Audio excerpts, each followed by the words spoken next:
연구기획서 통과했다고 신문 났던데. 예? 무슨 연구계획서요? 우리 대학이 예, 그거요? 청양신문에 났더라고. 그게 지금 어디 학 차례죠? 저기? 예? 네? 왜? 공기? 공기유도. 공기유동? 아, 공기유동. 난 두 가지 다 갖고 있는데. 이따가 쉬는 시간에 좀 쓸게. 이걸 아 그래? 그러면 나 그거 언제? 저번에 수업하고 뭐 빼먹어서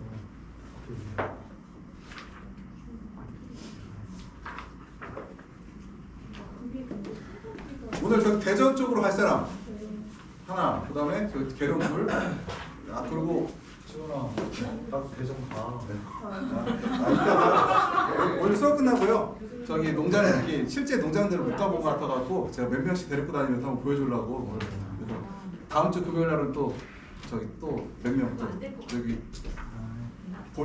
부산 고령으로 갈 사람들 2명 학생 있죠. 거기도 내가 저기 오이 농장 최대한 보여주고 가려고. 일단 저기 수업 시작하겠습니다. 예. 일단 공기 유동에 관련해서 설명드리면은 이 공기 유동은 공기를 밖으로 빼내는 걸 얘기하나요? 아니면 그 안에서 움직이는 걸 얘기하나요? 안에서 움직이는 걸 얘기해요. 그래서 실제로 창을 열면은 큰 효과가 없고요. 특히 밀폐됐을 때 큰 효과를 볼 수가 있습니다. 유동이라는 건 그 공기 속도가 빠를까요, 느릴까요? 느려. 그러니까 이게 빠를 필요가 없어요. 그러니까 공기 유동이라는 거는 우리가 어느 정도냐면은 그 깃털로, 그러니까 공기 유동이 끝나는 부분에서 깃털로 움직일 정도만 돼도 우리가 유동이 된다고 얘기해요. 그러니까 이게 사람이 가져서 송동기처럼 맞는 게 아니라 온실에서 공기가 움직이는 걸 얘기하는 거지. 우리가 우리 선풍기 보면 얼굴 만지고 시원하잖아요. 그 바람이 그것을 유동이라고 하는 게 아니에요. 그러니까 공기가 움직이는 것을 유동이라고 한다. 그래서 우리가 이제 우리가 공기 유동을 해야 되는 이유가 뭐냐면은 우리가 온실에 하는 거는 오늘 같은 날, 그러니까 우리가 온실의 문을 닫잖아요. 닫으니까 외부에서 공기가 바람이 불질 않죠. 그리고 바람이 불어도 약하게 불 수밖에 없어요. 그러다 보면은 그리고 온실 볼게요. 2,000평이다. 길이가 100m짜리 온실이에요. 그럼 창을 열었지 뭐 어때요? 오이를 키웠어요. 키가 한 2-3m 자랐는데 바람이 불면은 바람이 그 안에까지 들어올까요? 못 들어오죠. 그러니까 이럴 때 우리가 유동을 사용한다. 그래서 특히 우리가 밀폐되어 있을 때 겨울철에 우리가 제일 많이 사용하는데 그 이유가 온실의 문을 닫을 때 많이 사용한다는 것들이요. 공기의 유동이라는 것은 이제 그 아까 말씀드렸듯이 외부로 공기를 내보내는 것이 아니라 내부에 있는 공기를 돌린다는 거이들이요. 그래서 우리가 보통 환기와 병행하기도 하는데요. 겨울계는 환기하기 어려우므로 유동만 시킨다. 왜냐하면 겨울철에 문 열어버리면은 냉해맞잖아요. 그래서 우리가 주로 이제 문을 닫은 상태에서 하기 때문에 특히 저온기 때 효과가 좋아요. 적절한 공기 유속 속도는 0.5m 정도. 0.5m는 우리가 느낄까요, 못 느낄까? 거의 느끼기가 어려워요. 0.5m/s라는 거는 거의 느낄 수 없는 바람이다. 그러니까 0.2, 0.5, 뭐 2 하는데 보통 0.5를 우리가 보고요. 0.5라는 거는 사람이 걷는 속도의 3분의 1 정도 되겠죠. 굉장히 느린 바람이 나오는데요. 2m 정도 되는 바람이 보면은 우리가 바람이 좀 불고 시원하다는 게 2m거든요. 초속. 그죠? 그런 걸 하시고요. 공기 유동이 필요한 이유는 뭐냐면은 측창과 초창을 이뤄도 어때요? 내부의 공기 다르다고 했죠. 내가 길이가 100m 이렇게 돼버리면은 가쪽과 가운데의 공기 편차가 발생하기 때문에 우리가 공기를 돌려줘야 온실의 공기가 그나마 유사해진다. 유동을 돌리면은 온실 내 공기가 똑같아질까요? 그렇진 않아요. 우리가 편차를 줄이려고 좀 할 뿐이다. 그러더래요. 우리가 밤에 볼게요. 난방 파이프로 그러니까 난방을 돌려요. 그럼 난방 파이프 가쪽에 있고 가운데 밑에 있어요. 그러면은 가쪽하고 가운데 난방관 들어간 데가 뜨거울 거 아니에요. 그러면은 그렇지 않은 공간은 춥겠죠. 근데 공기를 유동시키면 어떻게 돼요?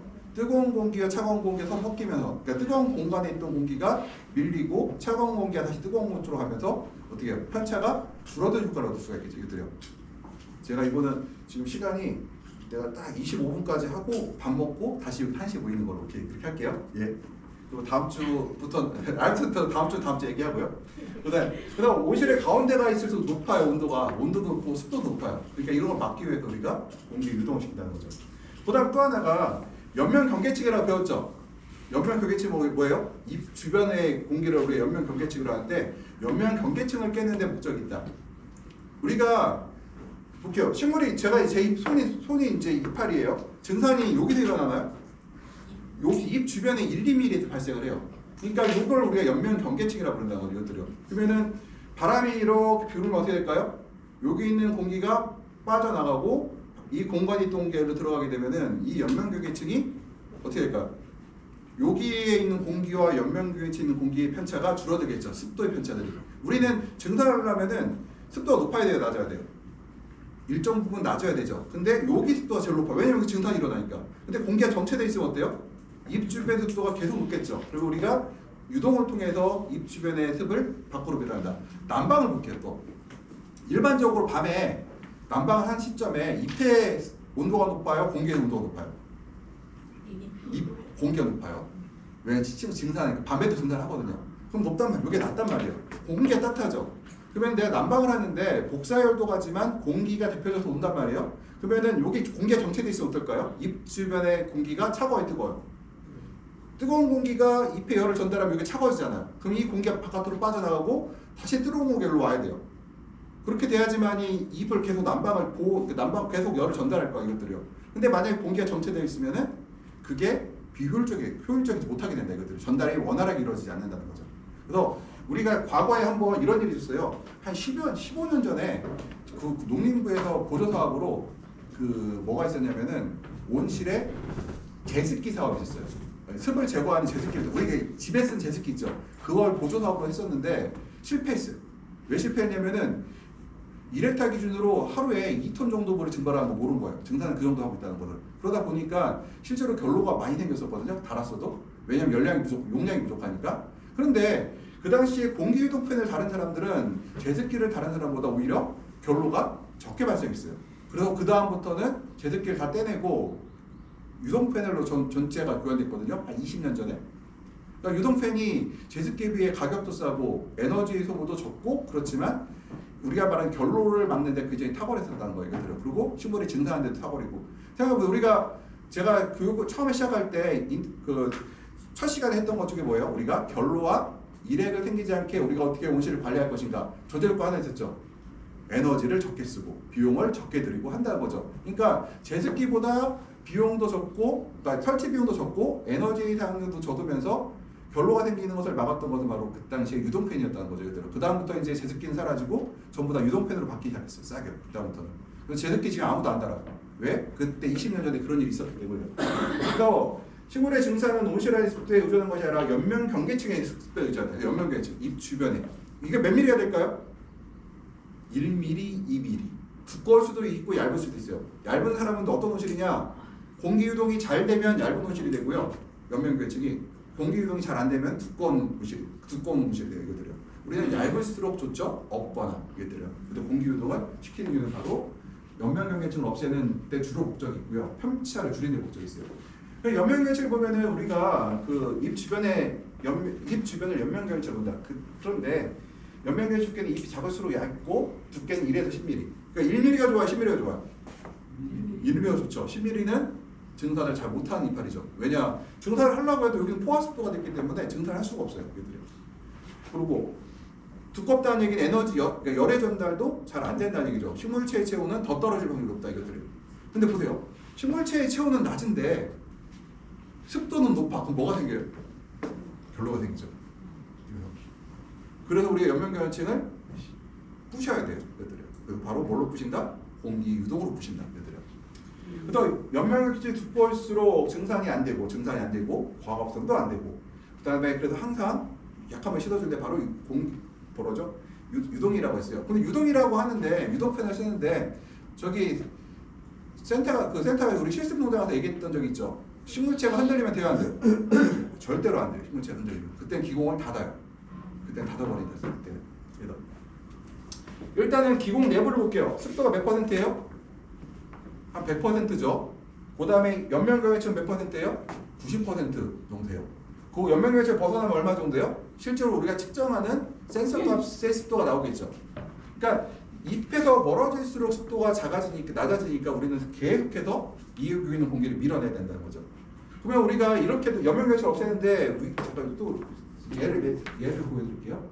이게 지금 보면은 현재 가장 많이 쓰고 있는 그 수평 유동팬이거든요. 수평으로 공기를 밀어내는데 이것을 갖다가 절대로 식물에 바람 맞으면 안 된다고 했어요.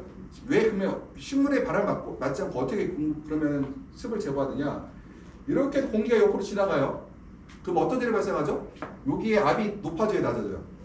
공기를 밀어내면 약해지겠죠. 우리가 벤츄리 효과라고 해요.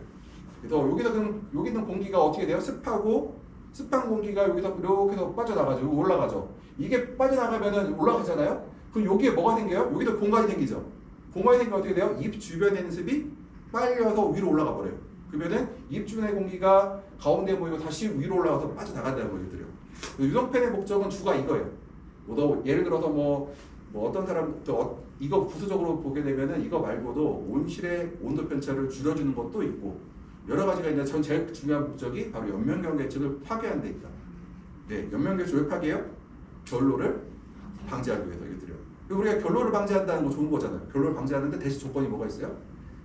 비용을 적게 들이고 비용을 많이 들으면 안 돼요. 그러면 우리 적자나니까 비용을 적게 들이고 연면경계층을 파괴한다.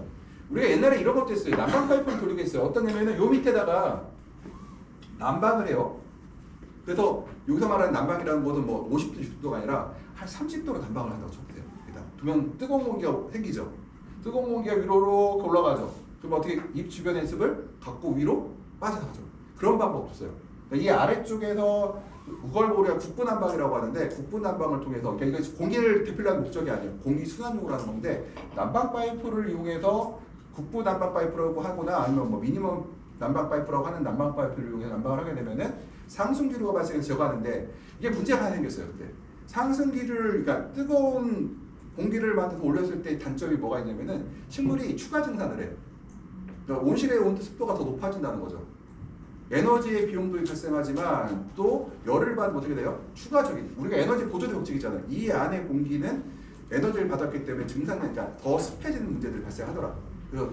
그래서 이런 것 때문에 우리가 이제 그러니까 과거에는 난방 파이프를 이용했었고 지금 최근에는 이제 이거 말고 수직팬이라는 게 있어요. 위에 있는 공기를 아래로 내려서 하는 그런 방법도 쓰고 있다. 다 공기의 유동이라는 거예요. 그래서 우리가 이제 목적이 이제 그러면은 저 목적에 의하면은 바람이 식물을 통과해야 돼요. 그러니까 유동팬의 바람은 직접 통과하면 안 되죠. 항상 말해요. 위에서 간접적으로 통과해야 된다. 항상 바람. 그래서 현장에 보면은 아마 여기 농사짓는 아버지 농사짓는 보면은 유동팬을 틀었는데 막 나무가 흔들리는 집들이 있을 거예요. 그러면서 이제 그러면 절대로 안 됩니다. 절대로 안 됩니다. 그러니까 저도 그러니까 유동팬을 어떤 걸 설치하느냐 온실의 높이에 따라 달라요. 그러니까 적게 설치하면 좋은데 온실이 낮은 사람들은 작은 유동팬을 여러 대 설치해야 되고요. 온실이 층고가 높은 사람들은 큰 걸 한 대만 달아도 돼요. 작게 달아도 돼요. 바람이 센 걸 써서 몇 대만 더 되는데 온실이 만약에 용이 있는 사람은 어때요? 작은 걸 넣을 수밖에 없죠. 이게 세게 돌면 흔들리니까 나무들이. 공기 유동의 효과는 이제 온도와 습도, 탄산가스 온도를 균일하게 하는데 효과가 있다. 그래서 뭐 퍼뜨린다는 거죠. 이것도 있고, 그다음에 연면결체를 없애고, 연면결체 없애니까 식물 주변의 습도를 낮춰서 병화 발생을 줄여주고요. 또 하나가 연면결체 없애니까 이것 때문에 어떻게 돼요? 결국 이것 때문에 습도도 낮아지고, 여기서 말하는 거는 식물이 느끼는 습도예요. 그러니까 센서상의 습도는 올라가야 내려가요. 똑같다. 식물이 느끼는 습도가 떨어진 거죠. 그러니까 유동팬을 돌리면 어떻다? 온실 내의 습도는 안 떨어져요. 근데 식물 주변의 습도가 떨어지죠. 식물 주변의 습도가. 그러면은 식물 주변의 습도가 떨어진 것도요. 실내 공기를 유도시켜 작물의 증발산, 그러니까 식물의 증산을 더하겠죠. 그 다음에 광합성에 도움을 준다. 왜 이 증발산이라는 게 왜 중요하냐면은 우리의 최소 증산량이라는 게 있어요. 뭐냐면은 밤에 증산을 해야 됩니까? 안 해야 됩니까? 해야 돼요. 반드시 해야 돼요. 왜 해야 되느냐? 세포가 밤에 만들어지고 성장을 해요. 낮에도 만들어지고 성장하지만 밤에도 만들어지고 성장을 해요. 그러면은 세포가 만들어지고 성장한다는 얘기는 바로 뭐가 필요해요? 무기양분이 필요하단 말이에요. 무기양분이 필요하면 무기양분을 흡수하기 위해서는 뭐 해야 돼요? 식물이 증산을 통해서 물과 함께 양분을 빨아먹고 물은 증발시키고 양분은 세포를 만들 때 사용해야 되는데 만약에 증산이 원활하게 이루어지지 않으면은 세포가 양분의 기하 현상을 그러니까 양분이 모질라서 굶게 된다는 얘기예요. 그럼 여기서 굶은 사람은 어떤 문제가 생길까요? 영양소 뒷거리가. 제가 한번 그런 얘기를 했던 것 같아요. 병신 대기근이라는 게 있었어요. 그리고 나서 그 다음 년에 뭐라고 했냐면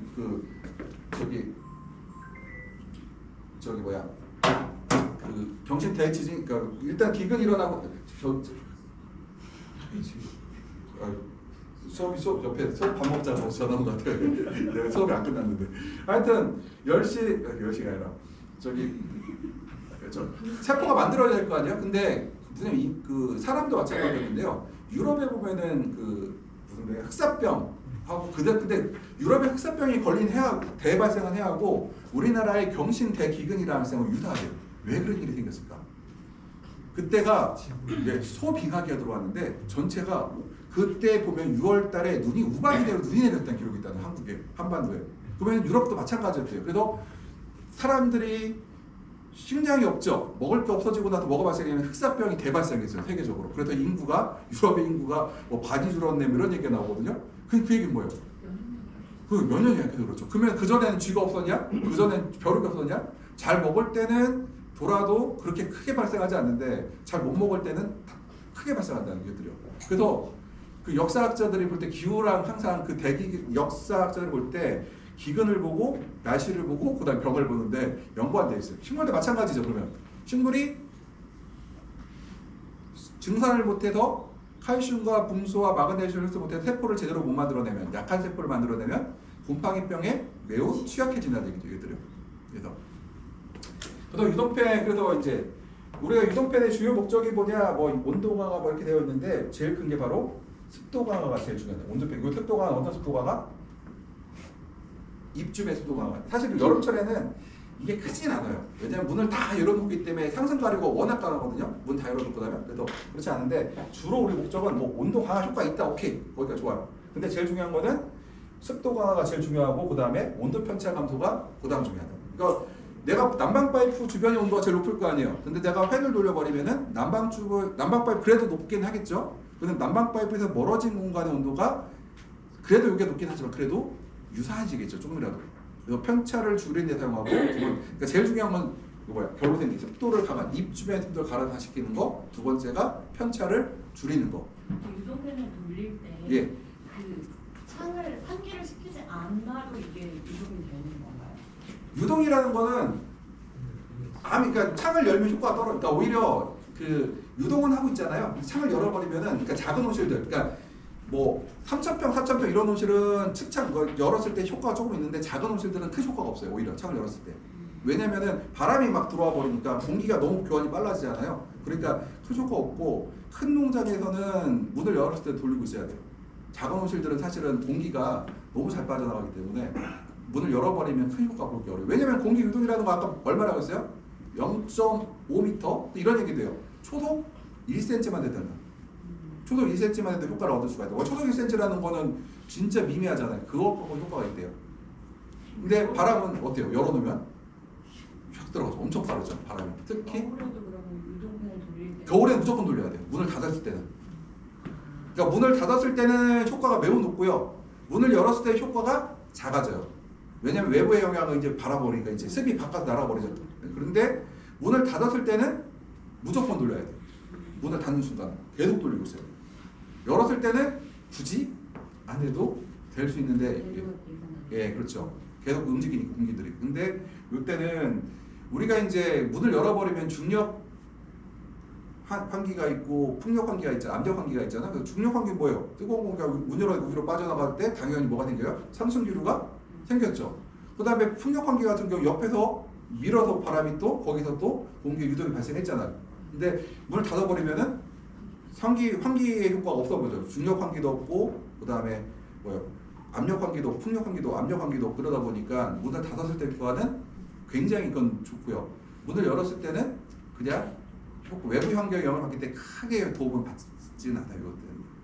뭐 없다고 할 수는 없는데 그렇다고 큰 효과를 보기는 기대하기 어렵다는 거죠. 그래서 이제 우리가 그 상부 수평 유도팬 사용 주의사항은 환기창이 열렸을 때 사용하는 것은 효과가 없다고 얘기를 하는 이유가 공기가 바깥 중력 환기로 빠져나가기 어렵다는 거예요. 실내 온도가 변하지 않는다. 단 행정점 온도는 낮출 수 있다. 이거 왜 행정점 온도 낮출 수가 있을까요? 풍량식 뭐냐면은 공기가 계속 흐르면 어때요? 차가운 공기가 계속 여기는 낮이에요. 차가운 공기가 외부에 들어왔을 때 가운데는 차가운 공기가 들어오지 잘 전달이 안 되죠. 그때 차가운 공기를 계속해서 행정점에 부딪히게 하면 어떻게 돼요? 흘러가게 되면 여기서 말하는 엄청 센 건 아니지만 바람이 계속해서 돌아가면 그러니까 그 바람에 의해서 식물체의 체온을 떨어뜨릴 수가 있다는 거죠. 찬 공기를 갖고 떨어뜨린다는 얘기가 되죠. 그다음 공기 유동의 습도가 높아진다. 뭐 이건 좀 조심해서 들어야 돼요. 상대적으로 높아질 수 있다. 그러니까 뭐 증산이 좋아진다는 얘기돼요. 그러니까 여기는 말하는 건 입 주변이라는 것이 아니라 입 주변은 낮아지는데 온실내 습도는 높아질 수 있다 얘기를 해요. 그래도 돌려야 돼요, 이것들. 그러니까 증산을 잘 시켰다는 얘기잖아요. 우리 목표가 뭐예요? 시간당 1헥타당 150에서 250ml 물을 증발하는 게 목표고 10시간으로 치면 1.5톤에서 2.5톤의 물을 증발시켜야 되는데 그래서 당연히 습도는 올라가게 돼 있는데 이거는 별개 문제. 그렇다고 안 돌리면 안 된다는 거죠. 우리가 목표는 증산을 시켰잖아요. 증산을 시켰으니까 뭐 하면 돼요? 결로로 물을 제거하면 되고 결로라는 거는 외부에 이제 피복제에서 날릴 수도 있고 피복제에서 결로가 충분히 안 생기면 어떻게 해요? 창을 조금 열어서 환기를 시킬 수도 있고 이기 때문에요.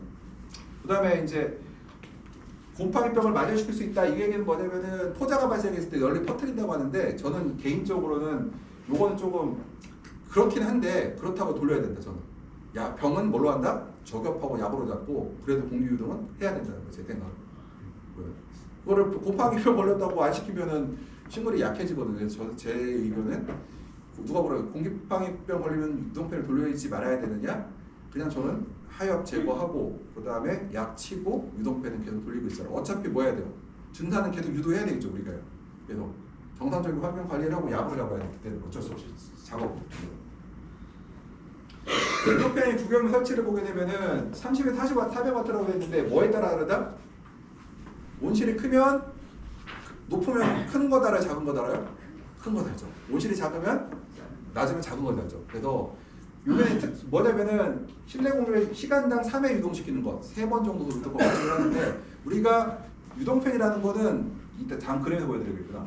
우리가 최소한의 개수로 최대 면적의 공기를 유동시킬수록 하다. 그래서 큰 거 달수록 좋아. 단 식물이 흔들리지 않게 하는 조건이에요. 그다음에 고려사항은 뭐 설치 위치 높이 사용이 이제 그 다음 페이지 나올 것 같아요. 이제 공기동팬을 작동할 때 식물이 밀폐되어 있으면 상대 습도가 높아지고 그렇다고 하더라도 돌려야 되고요. 그 다음에 CO2 감소하고 과수 촉진한다고 좋다는 얘기잖아요. 그래서 이건 좋은 거기 때문에 이거는 아무튼 해야 된다는 얘기예요. 하지 말라는 뜻이 아니에요. 이거 하면은 안 된다는 뜻이에요. 상대 습도가 왜 높아졌어요? 증산을 더 잘했기 때문에 그렇죠.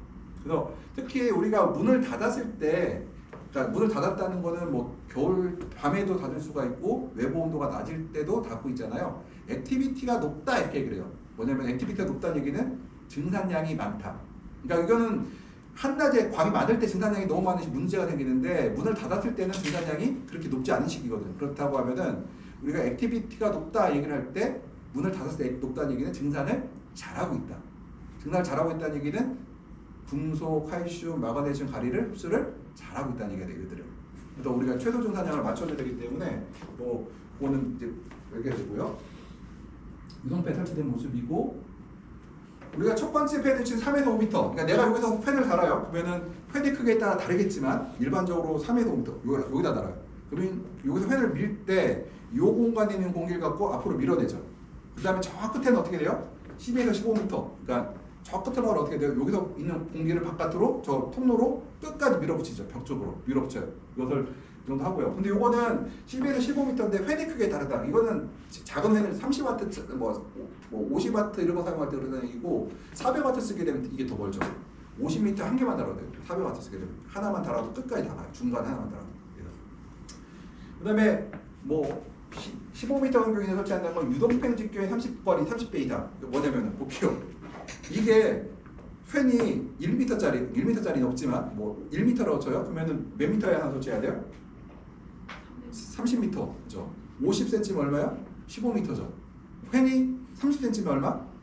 10m 안에 들어가야 9m 안에 들어가야 되겠죠. 계산을 이렇게 하는 얘기들이요. 팬의 크기에 따라서 일반적으로 와트 수가 그렇게 결정되어 있어요, 얘들은. 네.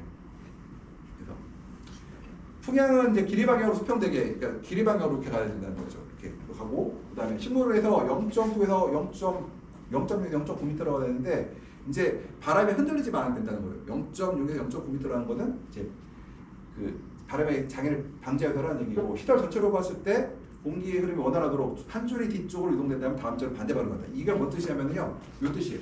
앞에가 6. 한쪽을 설치할 때 단동하우스 같은 경우는 한 방향으로 이렇게 설치하고 다시 오게 설치하고요. 연동하우스 같은 경우는 보면은 타연동 같은 경우 어떻게 해요?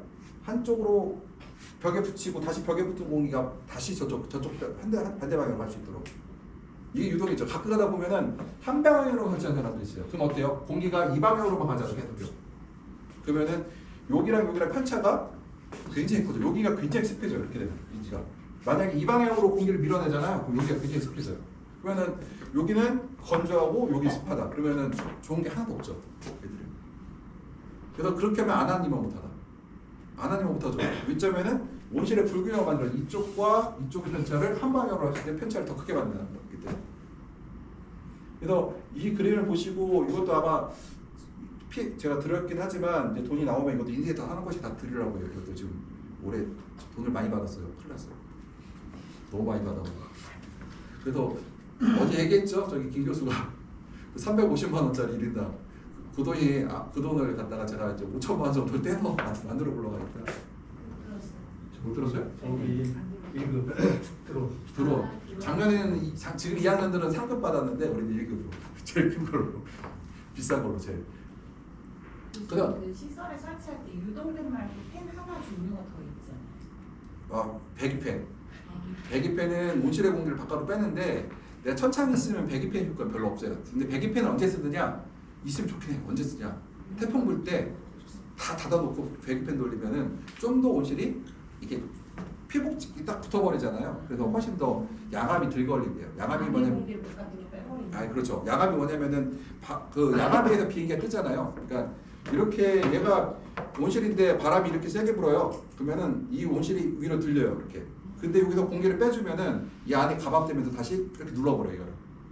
그래서 온실의 안정화를 위해서는 배기팬이 효과적인데 지금같이 뭐 요새 천창 천창이 있는 온실 같은 경우는 배기팬은 그러니까 환기 목적으로의 배기팬은 저는 별로고 단 이제 온실의 안전을 위해서는 효과적일 걸로 보여요. 큰 비용 안 들어가니까 배기팬 달아두면은 좀 태풍 불 때 조금 더 안전하게 조절을 하게 됩니다. 그럼 태풍 때 천창도 효과가 있나요?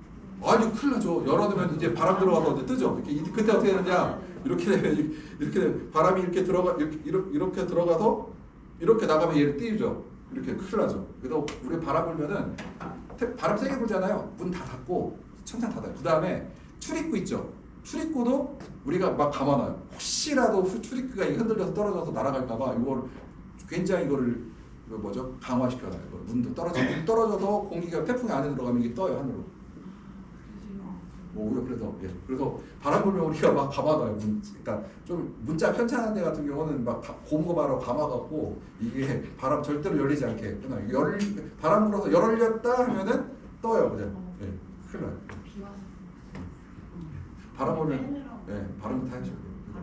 그러니까 배기팬은 제가 볼 때 환기 목적으로는 제가 용량으로 봤을 때 별로고.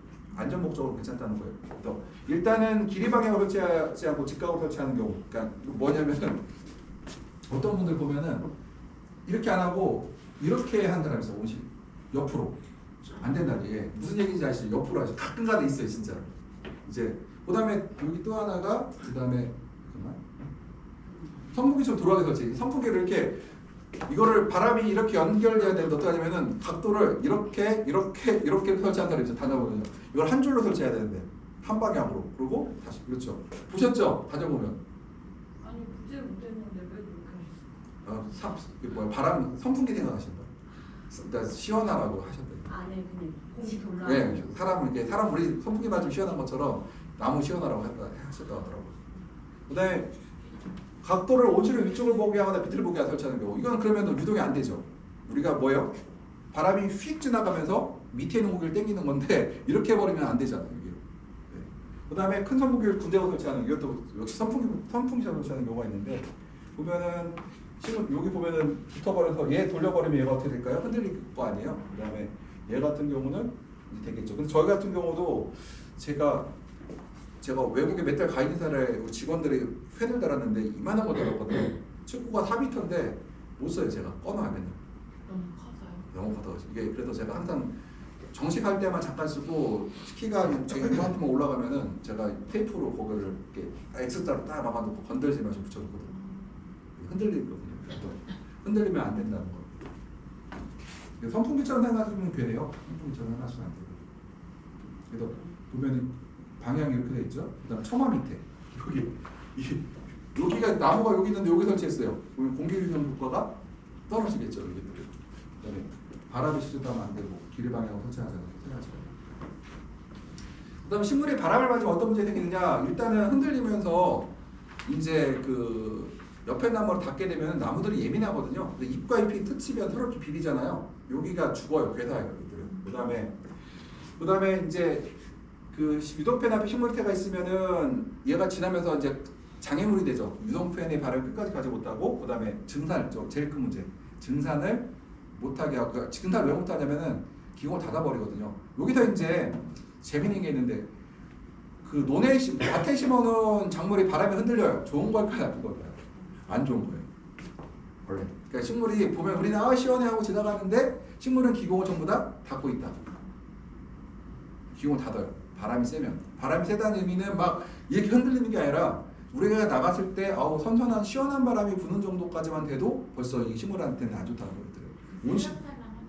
네, 이 움직이면 안 돼. 이 식물이 움직이면. 그러니까 우리가 온실이 좋은 점은 바로 문 닫아놓으면 식물이 흔들리지 않잖아요. 굉장히 그래서 광합성이 유리하죠. 이것들이. 굉장히 유리하다. 그러니까 바람으로부터 누굴 보호한다? 작물을 보호하고 있죠. 여기서 말하는 태풍이 아니에요. 그냥 흔히 초속 4m, 5m짜리 바람들. 약간 바람이 식물이 흔들릴 정도의 나무 바람만 갖고도 우리가 광합성에 지장을 준다는 거거든요.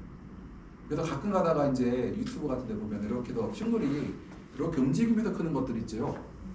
좋을까요? 흔들리잖아요. 안 되죠.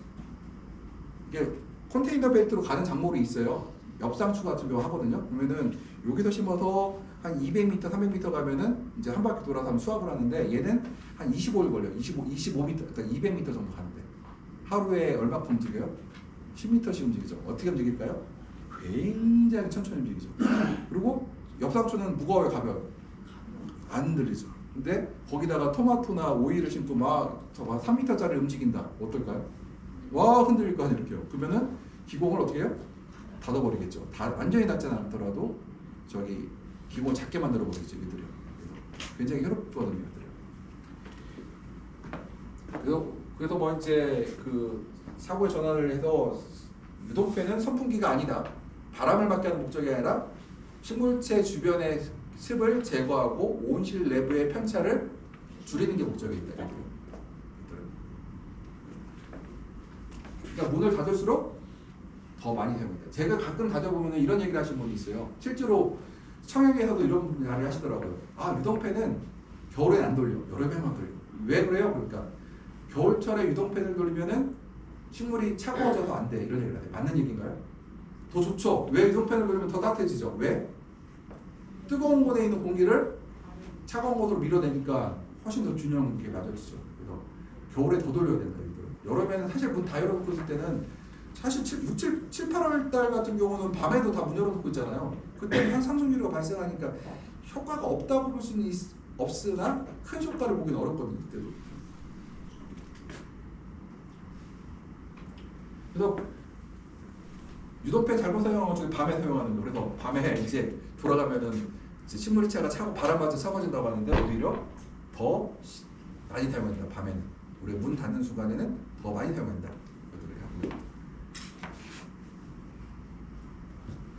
그다음에 이제 수직 유독펜이라고 있는데요. 아마 이제 우리가 이번에 온실을 지으면은 수직 유독펜 달아나오는 거 6월 그러니까 6월 말이 안 될 것 같고 지금 뭐 조금 늦어져서 뭐 재료가 좀 늦게 도착해서 7월 15일 어차피 계약하면 오긴 할 건데 7월 15일 정도 완공이 될 것 같은데 이 유독펜은 이제 수직 유독펜이 뭐냐면은 우리가 여기 온실을 6.5m로 지어요. 제가 측고를 처음에 6m로 지으려다가 얘를 달라고 6.5m를 잡았어요. 어디에 있는?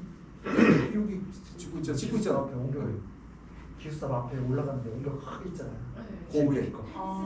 네. 테니스장 가는데 제 밑에. 거기에 온실이 올라가요? 네. 몇 평짜리요? 300평. 작업 공간까지 300평, 그 실제 재배 면적이 200평 될 거예요. 거기 컴퓨터 뭐지? PC 250만 원짜리 사놨으니까 거기서 게임하려면 거기서 게임해야 돼. 그리고 인터넷이 빠른지 모르겠는데 250만 원짜리니까 엄청 빠를 거야. 내 생각에는 노트북 말고 PC가 250만 원짜리니까. 학교 기숙사 그럼 안 거기 빨라요. 그 프로그램 안 빨라요. 들어가요? 기숙사는데. 아, 그 프로그램 프로그램은 제가 이제 아이보 컴퓨터라고 해서 저기 세계에서 가장 좋은 컴퓨터 달아놨어요. 아이보라고. 그거 뭐지? 복합 왜? 그게 아이보. 그게 아이보예요? 예, 아이보. 현지라고. 제가 지금 원래 6월 30일로 예정을 했는데 지금 재료가 오늘도 좀 이따 거기 업체 사장님 오실 건데 뭐가 조금 주문한 게 늦어져 갖고 한 열흘 정도 늦어질 것 같더라고요. 원래는 사실은 작년 12월에 졌었어야 돼요. 근데 입찰의 문제로 인해서 지금 우리나라 입찰 제도의 문제로 인해서 조금 이제 되고 있습니다. 정식하는 거나 그런 것도 저희가 아 그렇죠. 8월 달에 제가 이제 9월 초에 오면은 제가 오이를 심을까 토마토를 심을까 고민 중인데 오이는 심어놓고 한 달 만에 먹을 수 있고 토마토는 2달 걸리는데 그러니까 자주 먹으려면 오이 심어야 되고 좀 늦더라도 맛있는 거 먹으려면 토마토 먹어야 되는데 그건 알아서 하시. 내가 아니다. 내가 제 마음대로 결정할게요. 제 마음대로. 그래서 그러니까 토마토가 오히려 제 생각에는 한 번 심고 내년 봄에 또 내년 봄에 또 올해 오이 심었으면 내년에 토마토. 그게 실습하는 거라도 같은 공간에 두 가지 작물을 심으면 원래는 안 되죠.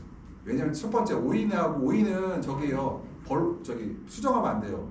벌이 해충이잖아요. 그런데 제가 고민을 했어요. 토마토하고 오이를 같이 심으면은 벌을 안 놓고 사람이 수정해야 되는데 아이씨 안 되겠다. 그렇죠. 그렇잖아. 싫죠. 그래서 벌을 놓으면은 오이를 심을 수가 없거든요. 그래서 제가 오이하고 저도 생각 반반 심을까 하다가 야 이거는 조금 관리가 어렵겠다. 이거 호르몬 7세라면 시실대 누가? 그러면 오이랑 2개 다 심고 벌 안 집어넣으니까. 그 대신에 그 안에서 바람만 세게 한번 선풍기 바람만 세게 돌리면 또 수정되잖아요. 안 돼. 안 돼요? 우리가 말하는 거는 규정 맞게 규칙적으로 꽉 해야 되는데 이빨 빠지면 안 돼. 아니 사과밭은 그 약재기로 약간 뿌리면서 그냥 바람 확 돌려버리면 어느 정도 되거든요. 그래도 거기도 벌 넣잖아요. 벌르면서 벌에도 벌 넣죠. 7.6.5m 수직팬인데요. 이게 보면은 저희 같은 2대 달아요. 200평이라 그래서 그것도 지금 수직팬 들어온 데가 우리가 동장이 지금 상업적 온실은 없고요. 아직까지는 이제 생길 것 같고 지금 국내에는 우리가 2번째 정도 다를 거예요. 수직 유도팬인데 왜 수직 유도팬이냐면은 일단은 2대 설치하고요. 그다음에 이제 장점은 짧죠. 우리가 100m 상업온실이라고 가요. 저 30m라고 치면 30m 여기서부터 30m잖아요. 30m. 근데 얘는 어때요? 6.5m니까 축과 6.5m니까 여기서 트러스가 있고 그러면은 한 620 정도에 달릴 거예요. 그러면은 식물체가 1m 정도까지 여기 그 베드를 1m로 짜았으니까 여기서 여기까지니까 길이가 3m 정도밖에 안 돼. 3m밖에 안 되죠. 그러니까 굉장히 또 바람을 잘 보낼 수가 있어요. 근데 수평 위치가 온도 편차가 적다. 그다음에 수직 위치가 온도 편차가 적다고요. 그다음에 보강할 경우 상하 온도 편차가 있다. 보강이라는 거는 등을 달잖아요. 등에 열이 나오죠. 열을 갖다가 수직팬으로 밀어내면은 아래로 열이 전달될 수가 있겠죠. 그래서 수직팬을 보통 우리가 보강등을 달면은 수직팬을 다는 걸 권장해요. 그다음에 CO2 분포가 균일하다. 단점은 유동팬 입구의 풍속이 2m/s이므로 온실 높이가 낮아서 작물 상부의 유동팬으로부터 2m 이상 떨어지지 못하면 장애가 발생합니다. 그래서 제가 얼마나 한다? 6.5m를 하거든요. 왜냐면 6m짜리 온실은 1.5m밖에 공간이 안 나와요. 그 유동팬 위치로부터. 그래서 제가 1.5m를 확보하기 위해서 우리가 2m를 확보하기 위해서 제가 6.5m를 했어요. 수직은 수평보다 조금 더 많이 설치하나요? 아니 조금 설치하죠. 300평이 2대니까. 그 위로 가운데다가 이렇게 동그란 게 여기 보여드릴 그림 있어요. 되는데 바람이 진짜 이렇게 돼 있는데 이 수직팬, 그러니까 수직팬이라고 하니까 사람들이 바람을 이리로 밀어내는 게 아니라 바람을 날개가 있어 옆으로 밀어내 이렇게요. 옆으로 밀어내면 여기 뭐가 생겨요? 공간 상승기가 생기죠. 다시 여기는 습한 공기가 이렇게 해서 위로 빨려 올라가 이렇게요. 옆으로 밀어서 이렇게 들어가죠. 실링팬 같은 거. 실링팬은 아니죠. 공기를 이렇게 밀어요. 옆으로 이렇게 대각선을 밀어서 다시 이렇게 빨아 올라가요. 그러면 이렇게 동그란 옆면이라고 해야 되나요? 그게 이 방향을 아래로 보는. 아래일 때 날개가 달라요. 날개 모양이 달라요. 모양이 이렇게 꺾여 있어 이렇게요. 그래서 교수님, 예. 지금 이 짓는 거 예. 이제 이거는 지원금이 많은 데가 어떤 하기 때문에 잘 짓잖아요. 예. 지금 이거는 만약에 200평에 예. 얼마인지 모르겠는데 1000평 할 때 보통 하우스 하는데 이제 오리곡 들어가면 되고 기본을 쓴다고 하거든요. 5, 6억이면 웬만큼 다 들어갈 수 있어요. 예. 근데 근데 이제 예. 지금 우리 이거 200평 짓는 스타일로 하면 1000평이 얼마 정도 들어가요? 1000평에 상업용 호실로 하면요 70만 원 잡아야 되니까 그냥 70만 원. 예, 7억 8억 정도 잡을 것 같아요. 이게 그러니까 제가 확실하게 못하는 게 2000평이면은 14억이면 질 수 있. 그러니까 7일이 14니까 14억이면 충분히 짓거든요. 근데 온실 작아지면은 진짜 조금 이제 비싸지거든요 온실이. 예. 옵션. 우리 학과 다니면서 예. 2000평 밑에 1000평을 할까 말까 하면서 이제 고민 겁나게 하거든요. 2000평이면 진짜 뭐 날개 좀 다르죠? 네. 예, 이렇게 달라요. 이렇게 꺾여 있어 이렇게. 예, 바람 각도를 옆으로 밀어야 돼. 그러니까 수직팬을 왜 쓰냐면은 에너지가 절약이 돼요 이게요. 어떻게 이러냐면 우리가 아까 뭐라고 했어요? 증산으로 해서 우리가 근권으로 뭐죠? 그로잉 파이프라고 하는 파이프에 난방을 했어요. 35도 정도 난방을 하거든요. 그래서 상승기를 만들어내는데 그러면 에너지에 들어가잖아요. 그리고 또 하나 에너지 들어가고 추가 증산을 해버려요. 그러니까 열에 의한 증산이 또 있어요. 그러면은 습이 많아지니까 뭘 해야 돼요? 다시 환기를 하거나 결로를 더 많이 만들어 바깥으로 이제 에너지를 소모시켜야 되는데 그것에 대한 문제 때문에 최근에 에너지를 절약하려고 수직팬으로 많이 가고 있다는 거예요. 수직팬으로. 많이 비싸요. 수직팬은 안 비싼데 이게 비싸죠. 온실을 6.5m 올려야 되니까. 예. 예. 그래서 6m 온실이나 6.5m 온실이나 가격 차이가 별로 조금 차이가 있어. 그래서 6m로 지을 바에 그냥 6.5m 쳐서 이제 수직팬을 달죠. 그래서 요즘은 6.5에서 7m 쪽으로 많이 가고 있어요. 그래서 이런 장비들이 생기면서 우리가 튜브가 높다는 얘기는 여러 가지 장비를 달 수 있다는 얘기가 되거든요. 그래서 이런 것도 있다 생각하시면 되고. 그래서 우리가 저는 자랑스러운 게 내년에 저 2학기 때 이제 개학하고 오거나 중간에 학교에 오게 되면은 우리나라에서 그런 내부 시설은 거의 최첨단으로 볼 수가 있을 거예요. 내부 시설은.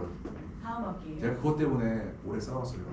그냥 원청놈이 대충 지으려고 하니까 제가 다 거부해버리고 그래서 그런 거 질질 끌어서 그래요. 그래서 지금 항복한 거예요. 항복. 예, 항복했어요. 항복. 아마 보조사고 하신 분도 아실 거예요. 그거 끌려가면은 내 마음대로 안 돼요. 그래서 시간을 두고 누가 이기나 보자면 시간은 내 편이거든요. 제가 정하 항상. 왜냐면 그게 법적으로 문제가 되니까. 그다음에 이제 공기 닥트를 이용하는 경우인데 하부 닥트예요. 아래쪽에다가 이제 닥트, 그러니까 버터가 생겼잖아요. 버터를 1m 하게 되면 뭐가 생겨 밑에? 공간이 생기죠. 그래서 그때는 바로 닥트를 이용해서 공기를 유통시켜요. 그러니까 사람들이 이제 얘기를 해요. 야, 공기 난방을 하면 된대 안 된다고 했어요. 우리가 파이프 난방을 하라고 했죠. 온수 난방을 하라고 했잖아요. 근데 사람들이 야 유럽 가니까 바람 온풍 난방을 많이 하던데 그게 아니에요. 뭐냐면은 공기 닥트를 이용하는 이거는 바로 난방 목적이 아니라 뭐다? 공기 유동력이라는 거죠. 이것들은. 그래서 공기를 이런 거터 밑에다가 튜브를 다른 다음에 여기서 뜨거운 공기, 그러니까 뜨겁다고 해서 막 40도, 50도가 아니라 20도, 25도 공기를 보내면 어떻게 돼요? 여기 공기는 15도니까 위로 올라가겠죠. 올라가면서 공기를 옆으로 밀어내버려요. 이것들은. 그래서 우리가 이 공기, 그래서 이제 공기 온도 조절은 적합하지 않다고 되어 있잖아요. 그래서 이걸 온도 조절 사용할 때는 얘기는 바로 난방용이잖아요. 이거는 공기 유동력이다. 그래서 하부에는 1시 50분, 2시 40분 설치하라는 얘기가 뭐냐? 시계 있죠? 1시에 여기다 이렇게 설치하라는 이렇게요. 가끔 가다가 혁신밸리나 이제 광고대 지원실 보면은 바람이 옆으로 돌리게 있어요. 맞아요, 안 맞아요? 이렇게 보고 있어야 되겠죠. 왜? 구멍이 이렇게 1시 40분, 2시, 1시 반, 2시 바라고 있어요. 그렇죠. 이렇게 올라가서 근데 바람이 세게 나오는 게 아니에요. 실실 나와요. 그러면 이렇게 나가서 이렇게 올라가면서 식물의 주변의 잎의 습을 어떻게 해요? 갖고 위로 올라가죠. 상승기류가 발생해서 그 목적으로 사용하는 것들. 그 다음에 낮에 사용할 때는 유동량이 많으면 이거 뭐냐면은 외부 공기를 집어넣는 경우가 있어요. 외부 공기는 볼게요. 5월달, 6월달에 한낮에 외부 공기는 내부 공기보다 어때요? 시원해요? 뜨거워요? 시원하죠. 또 거기다 뭐가 있어요? 건조해요? 습해요? 건조하죠. 내부보다. 그러면은 습하고, 그러니까 일단 온도가 낮은 물을 많이 절대 습도가 낮아요, 높아요? 물을 절대 습도. 물을 조금 갖고 있어요, 많이 갖고 있어요. 차가우면 조금 갖고 있죠. 습도까지 나니까 상대 습도 낮아. 물을 얼마 안 갖고 있잖아요. 그럼 그 공기를 안에다 밀어넣어요. 그럼 어떻게 될까요?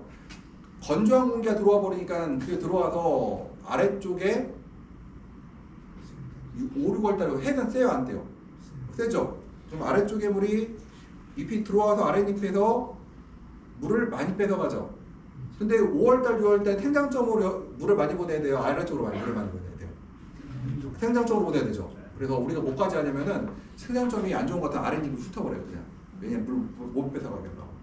이게 목적 중에 하나가 가끔 가다가 생장점에서 너무 오그라들고 있으면 아랫잎을 따라고 하거든요. 왜냐면은 생장점으로 물을 올려보내야 생장점이 강해지기 때문에 증산량을 아래쪽에서 억제시키기 위해서 위쪽을 아랫잎을 제거하는 경우도 있어요. 경우에 따라서. 이건 이런 경우도 있다 정도 생각하시면 돼요. 이런 거 외부에 건조하고 차가운 공기가 안으로 들어오면서 아랫잎에서 그 증산을 너무 많이 만들어주면 생장점에 영향을 줄 수 있다. 그 다음에 밤에 사용하면 증산 촉진으로 절대수가 높아지고 난방비 증가한다. 그래서 말씀드렸듯이 열이잖아요, 이것도요. 내가 뭐 30도씩 35도에도 열은 열이잖아요. 그래서 온실의 습도가, 그러니까 절대 습도죠. 올라갈 수도 있다 이 얘기를 하고 있습니다. 나쁜 점도. 그다음 상부에 설치할 경우 위에 설치하는 경우가 있어요. 지금 저도 국내에서 본 적이 없고 사진상으로 그 외부에 있는 걸 본 걸 봤는데 이건 뭐냐면 위에 달아버려요, 튜브를. 그러면 튜브는 어떻게 해야 돼요? 시계 방향이 아래를 보고 있어야 되죠. 3시 40분으로 다시 얘는 3시 40분 이렇게 돼 있죠. 3시 40분 아래로 이렇게 공기를 내보내죠. 그래서 공기를 내보내서 다시 올라오게 하는데 이거는 수강태에서 나빠진다고 합니다. 근데 아직까지 저는 실물로 본 적은 없어요. 저도 네덜란드를 여러 번 가봤지만 실물로 본 적은 아직 한 번도 없어요. 그래서 제 생각에 하부 거 많이 봤거든요. 이쪽 거 잘 못 봤어요. 그래서 아마 이거는 과거에 온실에 제가 이제 그 얘기 들은 거 아니에요. 상부에 설치할 경우는 왜 설치했냐면은 과거 온실은 칩고가 3.75m였어요. 새로 지은 거는 7m 정도 되고 요새 지은 거 6, 7m 되는데 제가 사용했던 93년도에 지어진 네덜란드 그 달샘사가 지은 유럽 온실이거든요. 칩고 3.75m 낮았죠. 거터가 없었어요. 바닥에다 배들을 붙여놨거든요. 튜브를 놓을 데가 없었죠. 그때는 위에 있는 게 있을 수가 있겠네, 지금 생각해보니까. 근데 지금은 칩고가 높아지고 거터가 1m 이상 되면서 바닥에다 붙여 지금. 위에다 놓을 이유가 없죠. 근데 그럼 작물에 그늘질 것 같은데. 그래서 그늘지잖아요. 네. 수강률이 낮아진다고 하죠. 그늘지는 것보다 유동이 더 중요한 거예요. 공기 유동을 만들려고 한 거죠. 그때는. 근데 여기는 보게 되면은 여기는 네덜란드는 겨울제배가 없어요. 1월에 심는데 요만해요. 방이 별로 필요 없대 심어서 12월에 끝나니까 12월 초에 끝나요. 걔들은 그때 정도예요.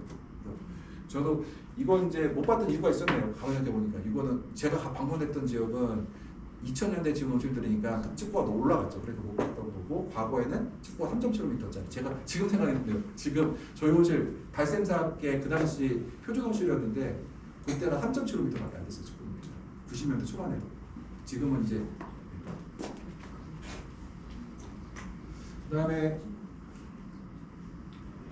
여기도 그러면요 밥 먹거나 지금 시간이 예배 특공기서 가면 밥 먹고 중간에 끝날 것 같아서 지금 50분까지 30분간 딱 시간 줄게요. 밥 식사